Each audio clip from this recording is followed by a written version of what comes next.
여러분은 언제 가장 억울하셨습니까? 우리 다 억울했던 어떤 시간들이 다 있으셨죠. 저는 초등학교 때였던 것 같습니다. 이게 6학년 때인데요. 이 운동회 개주를 하는 그 시간에 제가 마지막 이 반 대표로 주자가 되었던 기억이 있습니다. 열심히 뛰었는데요. 그때 이 바톤을 전달받는 과정에서 분명히 그 기준선 안에서 제가 그 바톤을 받고 뛰었는데 그렇게 출발했음에도 불구하고 심판을 본 선생님이 그 기준을 넘어서 제가 바톤을 받았다라고 이 판정을 내린 겁니다. 그때 저희 반이 분명히 1등으로 들어왔거든요. 근데 그 순간 그 판정 때문에 실격 처리가 되면서 저희 반이 이제 그 1등을 놓쳤던 순간이 있었는데, 그때 저를 비롯해서 저희 반 전체 학생들이랑 또 저희 반 담임 선생님이 얼마나 그 심판받던 선생님을 미워했는지 모릅니다. 얼마나 억울했는지 그때 제게 모든 순간이 되게 힘들었던 시간들을 가졌던 적이 있죠. 아마 지금 우리의 삶에도 이런 억울함, 종류는 좀 다양하지만 받아들일 수 없는 판정에 의해서 이런 억울함을 느끼는 일들이 수두룩할 때가 있을 것입니다. 회사에서 정말 열심히 일했는데 인사 고과는 이 상사의 기분에 따라 달라지는 경우들이 있고요. 또 때로는 공정하지 못한 평가로 좌절을 경험한 분들도 참으로 많다는 것이죠. 어떻게 보면 우리는 인생의 다양한 순간 속에서 이 매 순간 이 공정한 심판, 그러니까 여러 가지 판정과 여러 가지 어떤 판단들, 여러 가지 어떤 평가들, 이런 것들 속에서 우리는 좀 공정한 심판을 갈망하고 있지 않는가라는 생각을 해보게 됩니다. 그런데 어떻습니까? 우리가 있을 때마다 이 공정한 심판을 갈망할 때마다 사실 우리 마음에는 약간의 불신이 또 있는 것이죠. 이 세상에는 그런 것들이 없는 건 아닌가, 이 세상에는 이 공정한 심판을 찾을 수 없는 건 아닌가라는 생각을 하지만, 우리가 그런 순간이 올 때마다 기억해야 될 것이 있다면 이 세상에는요, 우리가 고대하고 그렇게 갈망하는 그런 완전한 재판관은요 단 한 명도 없다라는 것입니다. 하나님 말고는 그런 재판관이 없다라는 것이죠. 세상의 판결은 어떻습니까? 때로는 권력에 이 판결은 휘둘리기도 하고요. 때로는 인기나 상황에 따라서 이 판결이요 공정해 보이지만 달라지기도 한다는 것이죠. 오늘 시편 이 75편의 말씀, 이 말씀은 어찌 보면 그런 세상, 이런 혼란스러운 세상 속에서 의로우신 재판관이 되시는 분은 오직 누구냐? 하나님 말고는 없다라는 것을 우리에게 주고 있습니다. 그런 메시지를 우리에게 주고 있죠. 오직 하나님만을, 그런 재판관 되신 하나님만을 신뢰하라라는 그런 메시지를 우리에게 주고 있는 것입니다. 그리고 더불어 우리의 삶을 낮추기도 하시고 높이기도 하시는 분이 누구냐? 오직 하나님 말고는 없다. 그분만이 참된 기준이다라는 것을 오늘 이 시편 75편의 말씀에서 우리에게 이야기해 주고 있는 것입니다. 그래서 우리는 어떻게 해야 되는 건가? 우리는 매 순간마다 어떤 상황이 오더라도 매 순간 하나님 앞에 시선을 두는 것입니다. 주님만 바라보는 것이죠. 그리고 오직 하나님만 의지하라고 이야기해 주고 있는 것입니다. 오늘 본문 1절을 보면은 이렇게 이야기하고 있습니다.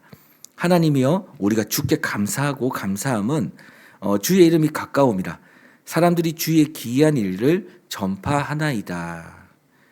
시편 기자가 오늘 이 상황이 좋아서 감사하라라고 말하고 있지 않습니다. 실제로 오늘 시편 기자는 상황이 좋아서 감사하고 있지 않는 것이죠. 뭐냐면 자신이 감사하고 있는 이유는 상황 때문이 아니라 오직 하나님의 그 이름, 그리고 오늘 이 순간 내가 낮아진 순간, 때로는 내가 높아진 순간, 어떤 순간에서도 하나님의 임재가 내 삶에 늘 있기 때문에 언젠가는 그 임재가 나의 삶에 찾아와 나의 삶을 덮어 다시 온전함으로 내 삶을 인도하기 때문에 내가 그것 때문에 감사한다라고 이야기하고 있습니다. 우리의 인생의 환란이 극심하더라도 이 감사가 여전히 우리의 삶에서 계속 새싹처럼 자라게 되는 이유가 있다면 그게 뭐냐면 다른 게 아니라 하나님이 우리와 함께 하신다. 이것을 우리의 삶에서 매 순간 느끼게 한다는 것입니다. 하나님은 우리가 낮아질 때든 높아져 있을 때든, 우리가 어떤 상황이 있을 때이든, 힘들 때든 어려울 때든 기분이 좋을 때이든 행복한 순간이 있을 때에도 하나님이 매 순간 우리에게 깨닫게 하시는 것이 무엇이냐? 하나님 우리와 함께 하신다는 것이죠. 그래서 하나님의 임재가 얼마나 큰 은혜인지 모릅니다. 이 임재는요 고난 가운데서도 우리를 붙드시는 손이 됩니다. 그리고 극심한 슬픔으로 울부짖을 때 그 울부짖음을 듣는 기가 되어 주시는 것이죠. 그래서 2절 말씀에 이렇게 얘기합니다. 내가 기약이 이르면 공평히 판단하리니라고 말씀하고 있는 것이죠. 하나님의 심판은요, 지금 당장 이루어지지 않지만 또 그렇지 않을 수도 있지만 기약이 될 때 반드시 이루어진다는 사실을 저와 여러분이 믿기를 소망합니다. 우리는 때로는 세상이 너무 불공평하더라고 이야기합니다. 그리고 그렇게 느끼죠. 근데 그래서 정직한 사람이 손해를 보는 것 같고 약한 자가 더 힘들어지는 것 같고 악한 자가 더 높아지는 그런 현실을 우리가 때로는 우리 눈으로 목격할 때가 있는 것이죠. 그래서 우리 물어보는 거죠. 하나님 도대체 이 상황을 보시면서 하나님 어떻게 왜 이렇게 이 상황을 펼쳐 주십니까? 하나님 도대체 어디 계십니까? 라고 이렇게 묻게 되는 순간들이 정말 우리의 삶에 있는 것이죠. 그런데 3절은요 이렇게 이야기합니다. 땅의 기둥을 내가 세웠다라고 이야기해요. 그러니까 하나님께서는 지금도 무엇을 이야기하냐면 오늘 본문을 통해서요. 이 세상을 붙들고 계시는 분이 하나님이라는 거죠. 이 세상의 기둥, 이 세상의 근본, 이 세상의 축, 그 분이 누구냐? 이 세상을 중심을 잡고 있는 분이 누구냐? 그분이 바로 하나님이라는 사실을 우리에게 이야기해 주고 있는 것입니다. 질서의 무너짐 속에서도 중심을 지키고 계시는 분. 어떤 어려움 순간에서도 우리의 삶에서 다시 회복을 허락하시고자 하시는 분, 그분이 누구냐? 바로 하나님임을 우리가 잊지 않기를 원한다라고 이야기하고 있는 것이죠. 그래서 때가 이르면 어떻습니까? 낮아진 자는요 하나님 높여주시겠다고 하시고요. 또 높아진 자가 있다면 하나님 때에는요 좀 낮아지게끔도 하신다는 것입니다. 그래서 6절과 7절 말씀은요 이 재판에 있어서 분명한 기준을 우리에게 이야기해주고 있는데요. 제가 한번 읽어드리겠습니다. 무리가 높이는 일이 동쪽에서나 서쪽에서 말미암지 아니하며 남쪽에서도 말미암지 아니하고 오직 재판장이신 하나님이 이를 낮추시고 저를 높이시느니라. 여러분 모든 높임은요 사람에게서 오지 않습니다. 실제로 우리의 눈에서는 사람으로부터 우리가 높여지고 낮아진다고 생각하지만 그렇지 않습니다. 이 진정한 높임은요 또 진정한 낮음은요 하나님께로부터 온다는 사실을 여러분 믿으시길 소망합니다.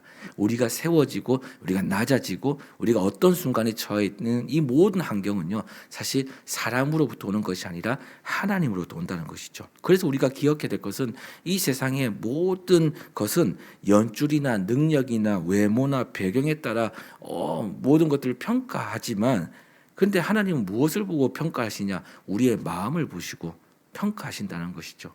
우리의 삶을 보시고 평가하신다는 것이죠. 우리를 그냥 우리의 삶에 자신의 섭리에 따라 자신의 계획에 따라 우리를 인도하시고 계신다는 것입니다. 하나님은 겸손한 자를 높이시고요. 하나님은 교만한 자를 낮추신다는 것이죠. 특히 8절은 하나님의 심판을요 이 독의 잔이라고 비유하고 있죠. 하나님은 악인들에게 반드시 공의로운 심판을 내리신다고 합니다. 그리고 그 잔을 끝까지 마시게 할 것이라고 하시죠. 여러분 하나님이 때로는 우리에게 침묵하실 때가 있죠. 근데 하나님이 그 침묵을 하신 이유는 하나님 무능해서가 아닙니다. 하나님은 오래 참으시는 그런 인내를 가지신 분이시기 때문에 그렇습니다. 그래서 마지막 10절을 보면 시편 기자는 이렇게 선언하는 것이죠. 악인의 뿔은 다 베고 의인의 뿔은 높이리로다. 여러분 여기서 뿔은요 하나님의 건세를 이야기합니다. 그리고 이 건세와 영광의 상징을 이야기하는 것이죠. 하나님은 악인의 뿔을 어떻게 해요? 이 꺾으시고 의인의 뿔을 높이신다고 이야기합니다. 그리고 하나님은 결코 우리의 모든 삶을 그냥 지나가시지 않는다는 것이죠. 이게 싫어서 미워서 이런 것 때문에 그런 게 아니라 우리의 모든 삶에 이 높고 낮음을 허락하심으로 말미암아 하나님을 계속해서 바라보게끔 하시고자 하는 하나님의 의도가 있다는 것입니다. 그래서 여러분 오늘 우리에게 하나님이 선물을 주신 것이 있는데 우리가 어떻게 살아야 될지 잘 모를 때 하나님이 이것을 보여주시면서 이렇게 좀 살아라라고 우리에게 이게 선물로 보여주신 한 사람이 있는데 그분이 누구냐? 바로 예수님이시죠. 바로 예수님은 어떻습니까? 이 천한 친히 이 길을요 우리가 살아가는 이 삶의 길을 친히 걸으셨죠. 모욕과 핍박을 받을 때도 계셨습니다. 그리고 인간의 재판 앞에서 어떻습니까? 하나님이신 인간의 몸으로 오신 하나님이 인간의 재판, 그 권력과 여러 가지 이렇게 상황에 따라서 바뀌어지는 인간의 그 공의롭지 못한 재판을 손수 받으셔서 어떻습니까? 억울한 판결을 받고 죽음을 맞이했죠. 그러나 어떻습니까? 하나님께서는 그를 죽음에서 예수님을요 다시 살리시죠. 그리고 하늘 보좌 우편에 높이 다시 세우십니다. 오늘 이 자리에 있는 우리가요 어떤 순간에 오더라도 이분을 기억하셔야 되는 것 같습니다. 어떤 상황이 우리의 삶에 오더라도 내가 낮아졌습니까? 내가 높아져 있습니까? 내가 또 세워져 있습니까? 어떤 상황이 있더라도 우리의 삶의 모든 것을 주장하시는 분이 하나님이심을 보기 위해서 누굴 하나님 우리에게 먼저 보여주셨냐? 예수님이라는 것이죠. 예수님은 이 모든 것을 다 겪고 결국에 그 예수님의 마무리, 이 끝은 무엇이냐? 하나님이 하늘 보좌 우편에 세우시는 것입니다. 그분은 변함이 없으시죠. 주님만 바라보고 주님의 뜻이 자신의 삶에 이루어지기 위해서 달려간 것뿐입니다. 어떤 판결을 받더라도 공의롭지 않는 판결을 받더라도 하나님은 결국 공의로운 심판, 공의로운 판결로 예수 그리스도를 그 보좌 우편에 세우십니다. 그래서 여러분 우리가 기억해야 될 것 바로 예수님이 이 길을 가셨듯이 우리도 하나님의 자녀가 아닙니까? 우리도 예수 그리스도의 그 이름을 가지고 주의 자녀가 되었지 않습니까? 우리 또한도 비록 죄인이지만 예수 그리스도의 공로를 힘입어 의인으로 당당히 살아갈 수 있는 그런 은혜를 우리에게도 예수님과 같이 하나님이 베푸시는 그 은혜를 누릴 수 있다는 것입니다. 그래서 우리는요 세상의 평가가 아니라 하나님의 심판대 앞에서 인정받는 자, 하나님의 심판, 하나님의 그 공의로운 재판, 그것을 바라보며 다시 당당하게 주님 앞에 설 수 있는 자, 그런 우리가 되기를 오늘 이 말씀을 통해서 그렇게 되기를 우리 간절히 소망합니다. 사랑하는 여러분, 우리는요 오늘도 여러 상황 속에서 억울함과 두려움과 또 때로는 불공정함을 경험할 수 있습니다. 하지만 이럴 때 기억해야 될 것이 있다면 우리가 믿는 하나님만이 우리의 의로운 재판관이 되신다는 사실입니다. 그래서 그분은요 낮추시기도 하시고 높이기도 하십니다.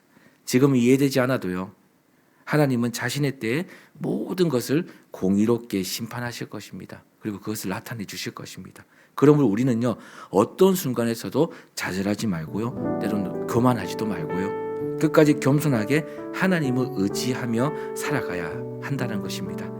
우리의 소망은요 절대로 사람으로부터 오지 않습니다. 오직 어디서부터 옵니까? 하나님께로부터 온다는 사실을 기억하시고요 하나님 앞에서 겸손하게 그리고 당당하게 살아가는 우리 모두가 되기를 소망합니다. 기도하겠습니다.